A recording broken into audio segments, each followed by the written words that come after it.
Hey there, welcome to my channel. Neurons can receive inputs from thousands of other neurons, but how do they decide whether or not to fire an action potential? In this video, we'll explore the first way that neurons integrate these inputs, through a process called summation. First, let's review some basics. Neurons communicate with each other through the release of chemical messengers called neurotransmitters. When a neuron receives enough neurotransmitter to reach a certain threshold, it will fire an action potential, which is an electrical signal that travels down the neuron's axon. Temporal means relating to time. In temporal summation, a single neuron repeatedly stimulates the postsynaptic neuron over a period of time. For example, if you keep pressing the same doorbell, it will ring repeatedly. In temporal summation, the inputs come from a single neuron and the signals arrive at the postsynaptic neuron at different times. Temporal summation allows for the integration of inputs from different sources, while spatial summation helps to ensure that the brain does not become overloaded with incoming signals. So next time you're at a party, remember that your neurons are also integrating inputs and making decisions based on the timing and location of those inputs.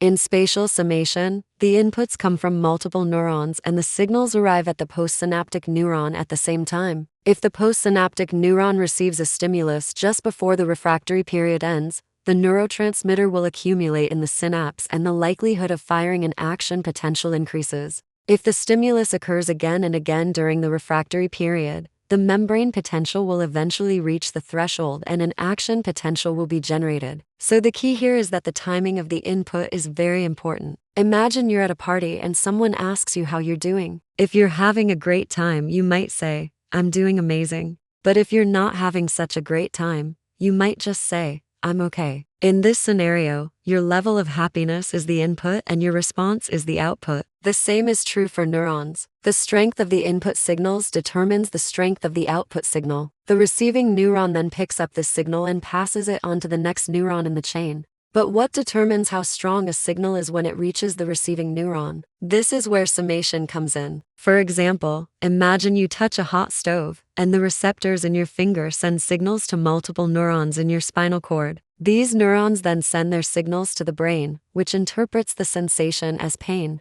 In this scenario, the strength of the signal is determined by the number of neurons that are activated and the amount of neurotransmitter they release. There are two main types of summation, temporal and spatial. Let's start with temporal summation.